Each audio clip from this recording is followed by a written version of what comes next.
What happens when Hollywood's most outspoken actor sits down with daytime television's most controversial host? The answer might shock you. Before we dive into this explosive confrontation that had producers scrambling and security on high alert, make sure to hit that subscribe button and let me know in the comments what you think really caused Joy Behar to storm off set. Trust me, you won't see this coming. The View studio felt different that morning. There was an electric tension in the air as Mark Wahlberg settled into the guest chair.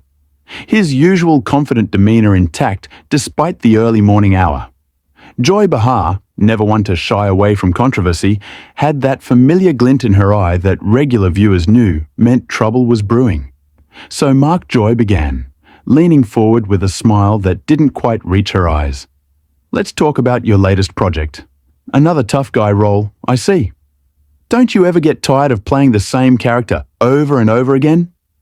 Mark shifted slightly in his seat, his jaw tightening just enough for the cameras to catch. Well, Joy, I think if you actually watched my films instead of just reading the headlines, you'd see there's a lot more depth there than you're giving credit for. The other hosts exchanged glances. This wasn't the usual playful banter they were expecting. Oh, I watch plenty of movies, Mark.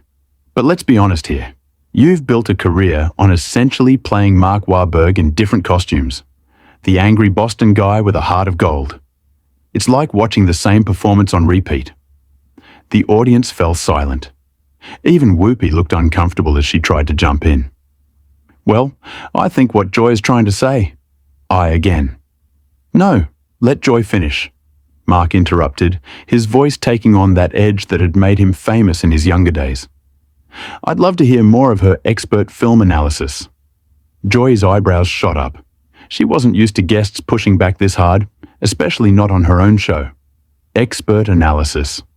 Mark, you don't need to be a film critic to see patterns. You've been playing variations of the same character for 20 years. The troubled guy from the neighborhood who makes good.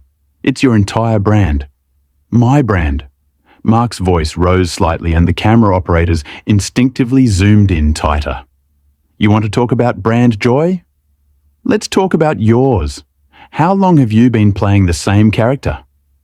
The bitter comedian who tears down successful people because it gets laughs from an audience that feels better when others get knocked down a peg. The studio went dead quiet. Producers in the control room were frantically gesturing, but neither Joy nor Mark seemed to notice. Joy's face flushed red, her voice dropping to a dangerous whisper.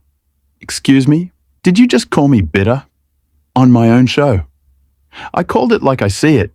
You've made a career out of cheap shots and easy targets. When's the last time you actually built something instead of just tearing it down? Sonny tried to intervene. Maybe we should take a different direction here. But Joy was already on her feet, her voice rising to match Mark's intensity. You want to talk about building things? I've been in this business longer than you've been sober, Mark. I've built a career on speaking truth to power, not just flexing and posing for the camera. Mark stood up slowly, his height advantage suddenly very apparent. Speaking truth? Is that what you call this? Because from where I'm standing, there's no. One noticed the silence at first. That was the strange part. The applause faded, but it didn't dissolve naturally. It stopped like someone had pulled the sound out of the room. Joy felt it before she heard it. A pressure change. The kind you feel in your ears before turbulence hits. She straightened the cards on the desk, aligning them with. The applause ended wrong. Not softly, not naturally. It stopped as if someone had pinched the sound out of the room. Joy felt it before she saw it. A shift in the air. The kind that makes your shoulders tighten before your mind catches up. She straightened the cards on the desk, edges perfectly aligned. A habit, control disguised as preparation. She didn't look at Mark yet. She didn't have to. His presence was louder than any introduction. He wasn't reclined like most guests. He wasn't performing ease. He was watching. The cameras slid into place. Red lights blinked alive. Somewhere off to the side, a producer raised 2 fingers, then 1. Joy smiled and began with commentary instead of a question. Framing. Context. A neat little summary of Mark's career that sounded generous but narrowed the box just enough to be uncomfortable. She spoke about evolution, longevity, knowing when to adjust to the times. Mark listened. No interruption, no visible irritation. But he noticed the rhythm.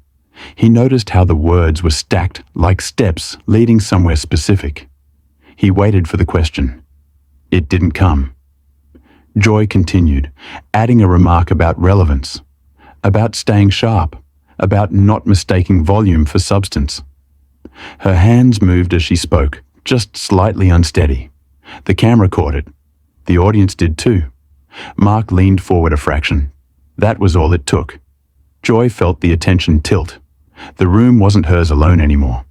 When Mark finally spoke, his voice was calm. Almost too calm. He didn't counter. He didn't deny. He pointed out the framing, gently, like someone adjusting a crooked picture instead of ripping it off the wall. Joy laughed, the kind of laugh meant to soften an edge. It didn't land. She replied quickly, tightening her tone, correcting him, clarifying what she meant. The exchange shifted.